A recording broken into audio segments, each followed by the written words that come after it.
Yes, Kenya. Tamu sana, yes, tamu sana. Today, William Ruto attended a church function in Kieni constituency. And then after the church service, William Ruto addressed the residents of Kieni just by the church side. And then as he was leaving, some residents of Kieni came out and started insulting William Ruto. In fact, they were calling him mwizi. I want you to have a look at these two videos, for they are going to form the basis of our analysis and discussion today. And in case you've just bumped on this YouTube channel for the very first time, kindly subscribe and also give this video a like. Give it a like, please. Thank you. God bless you. Let's have a look at these two videos. Aya. Nafikiri tusonge kidogo hapo mbele. Ndio wale wengine wote waonane. Ama hapa ni sawa? Wewe simama tu hapo. It's okay. Bas, watu wa Kieni hamjambo. Those two incidences transpired today in Kieni constituency. And from the first video, you can see William Ruto is being cheered warmly as he talks to the residents. And you can also see from the first video that those people are in yellow jersey. In fact, some are even carrying yellow vuvuzelas. That's just a clear manifestation that maybe almost likely they were mobilized and given those yellow merchandise.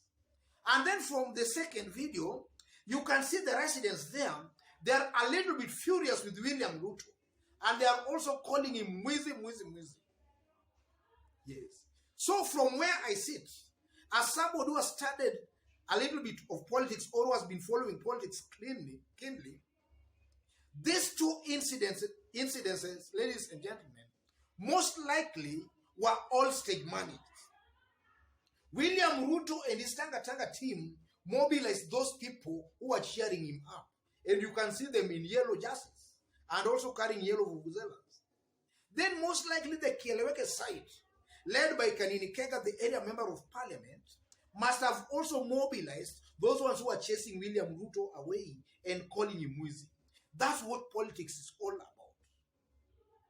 And this analysis of today, I want to borrow some wisdom from a non-political philosopher by the name of Niccolo Machiavelli. Niccolo Machiavelli is believed to be the godfather of modern-day political philosophy. In one of Niccolo Machiavelli's manuscripts, The Prince, Niccolo Machiavelli says that for politics to be realpolitik, it must have some elements of that in it. It must be dirty. And if you follow William Ruto's brand of politics, William Ruto is a good student of Niccolo Machiavelli. William Ruto believes that politics must have some elements of that in it. That's what politics is all about. That's the realpolitik. Look at William Ruto, brand of politics, ever since as from 2018. William Ruto, if you disagree with him politically, specifically on Mount Kenya, he has been going to your constituency to maybe start intimidating you. Yes, he has been going there to start intimidating. And he has been using some of his lieutenants. In fact, we have seen so many numerous cases and instances of walkouts from Kieleweke events. These walkouts, ladies and gentlemen, I strongly believe that all along these walkouts have all along been state managed. The Tanga Brigade, they have been cleverly sending people to some of these Kieleweke meetings. Then as the Kieleweke maybe leaders start talking, then these people just walk out. And then as they walk out, William Ruto and his communication team, the Dennis Itumbis and the rest, they take videos of such events. Then they share them widely on social media. So somebody watching at those videos who might not know exactly what is happening might really think that Kieleweke are very, very unpopular in Mount Kenya, and that William Ruto is very, very popular. And they've been winning that war. They've been winning that war. But from this incident of today in Kieni, it seems to appear that now Kieleweke side, or rather the Kieleweke politicians, they have now also decided to serve William Ruto from the same plate he has been serving them. Yes, and that's good politics. That's real politics. Because naturally, again, I don't believe that any sane person can come from his house and go to heckle a leader. In most instances or cases, these people you see heckling leaders, they are always being paid to do that. Wako kwa kazi, wako kazi. They have been given that job to go and heckle. In fact, for you to find a leader being heckled, then that leader might be very, very unpopular or selling a very, very unpopular agenda. And such instances are very, very rare.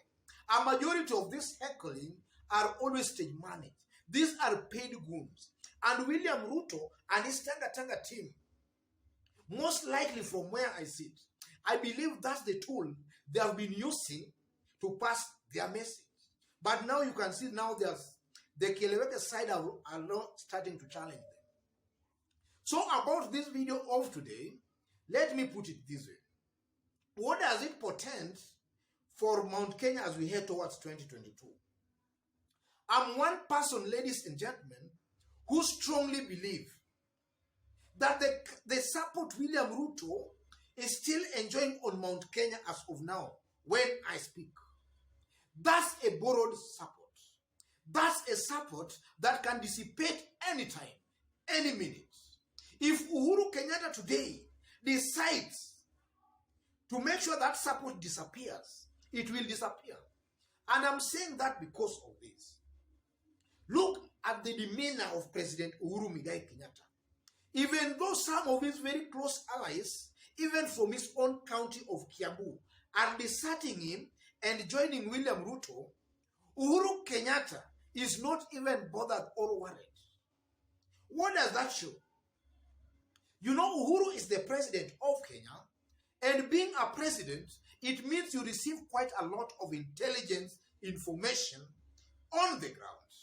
And the mere fact that Uhuru Kenyatta is not even worried or bothered, it simply means from the intelligence sources most likely receiving, things might not be as bad on the ground as the media has been portraying it. Things might not be as bad. Because today in this video, I've just shown you two videos. One, William Ruto is being cheered very warmly as he talks, or rather as he speaks. The next video, he's being chased away, being called a mwizi. The Tanga side will only show you the first video where William Ruto is being warmly cheered. They will not show you the second video when William Ruto is being chased away and being called a mwizi. So assuming you just watched the first video, you will be convinced that William Ruto is very, very popular and very, very much loved on the mountain. Something that might not even be the truth. So as we head towards 2022, I'm seeing a situation where most likely Uhuru Kenyatta will now take back his support. The support that Ruto is currently enjoying, I'm seeing a situation where Uhuru will take back that support. And it only needs one pronouncement. Uhuru just has to go to the people and tell them in clear terms that William Ruto is no longer his political ally, but a political enemy. If he makes that clear, William Ruto's goose on the mountain shall have been cooked. And I'm saying that without any iota of a doubt. You know, the problem with Kenyans is that when that happens, some will not even remember all these things I'm saying. They shall have forgotten. But I'm one person who is very consistent that if there is somebody who will be hated in Mount Kenya, that person will be William Ruto. And we have seen that happening somewhere. We saw that happening to Raila Amolo Odinga in the Rift Valley. Binadamu ni wale wale. There is no difference between a Kalenjin and a Kikuyu. In Rift Valley 2007, the Kalenjins, as we were heading towards 2007 election, the Kalenjins forced William Ruto to work with Raila Amolo Odinga. Then after 2007 election, Ruto started rebelling against Raila Amolo Odinga. At first, the Kalenjins were skeptical of that rebellion. But as William Ruto became persistent, the Kalenjins bought the idea, because our politics is all about ethnicity. How can the Kalenjins go with Raila while their son Ruto is going the opposite direction? That's what most likely will happen. Uhuru Kenyatta will talk to his people. Forget about what they're saying today. Forget about that. Those are just mere talks, because there is no election tomorrow. As we head towards 2022 election, Uhuru most likely will talk to his people, and his people will now weigh, should we hear our son, or should we hear somebody who is not our son? The common sense is that the residents of Mount Kenya will prefer to go with Uhuru Kenyatta, even if he's a devil. They will prefer to identify with their son. And that's why I believe that most likely William Ruto will be the most hated politician in Mount Kenya. Most likely. Most likely. Otherwise, ladies and gentlemen, I don't have much to say for today, because I don't think there is something that is remaining that I've not said about that video. I don't think so. So if in case you've just bumped on this YouTube channel for the very, very first time, just as I did mention when we were starting, kindly subscribe and also give this video a like. Give it a like, please. Thank you. God bless you. And to our esteemed fans who have always stood with us, our esteemed fans, let me tell you, I'm very much humbled. I'm very much humbled.